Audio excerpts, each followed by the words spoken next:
আসসালামু আলাইকুম, কেমন আছেন আপনারা? আজকে হচ্ছে মাছের মাথা দিয়ে লাউর ঘন্ট রান্না করব। লাউগুলো একটু ইয়ে আর কি একটু বাতি, এর জন্য হচ্ছে এগুলোকে এরকম করে রান্না করব। এখানে তেলের মধ্যে পেঁয়াজ দিয়ে দিলাম, আদা রসুন আর হচ্ছে জিরা বাটা দিয়ে দেব। দেওয়ার পরে একটু নাড়াচাড়া করে পরে হচ্ছে লবণ দিয়ে দিব। লবণ দিয়ে শেষ হলে এখন হচ্ছে একটু হলুদ মরিচ দিয়ে দিব।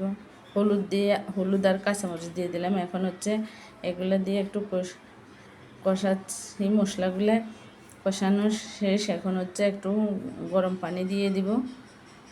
এখন আমার মশলাগুলো কষানো শেষ। এখন হচ্ছে মাছের মাথাগুলো দিয়ে দিলাম, ভেজে রাখা মাথাগুলো দিয়ে একটু নাড়াচাড়া করে একটু ঢাকনা দিয়ে ঢেকে দিব।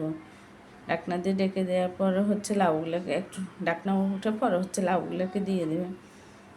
এখন হচ্ছে আমার মাছগুলোকে ঢাকনা দিয়ে ঢেকে দিলাম, কষানো শেষ। এখন হচ্ছে এগুলোর মধ্যে লাউগুলো দিয়ে দিব। লাউগুলোকে সবগুলো লাউ মাছ আর মশলার সাথে উপর নিচ করে এরকম নাড়াচাড়া করে পরে হচ্ছে ঢাকনা দিয়ে দেবো। লাউগুলো একটু কষানো হলে গরম পানি দিয়ে দেবো। মাখা মাখা, বেশি পানি দিতে হবে না, একটু কম যেন মাখা মাখা হয় এরকম। এখন হচ্ছে ঢাকনা দিয়ে দেবে। এখন আমার কষানো শেষ।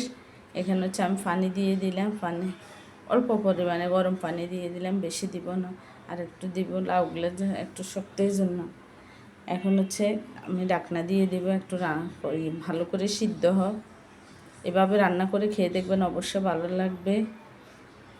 দেখেন লাউগুলো আমার রান্না শেষ, অসাধারণ হয়েছে, অনেক মজা। এরকম করে রান্না করলে রুটি হোক আর ভাত হোক সবগুলোর সাথে মজা লাগে।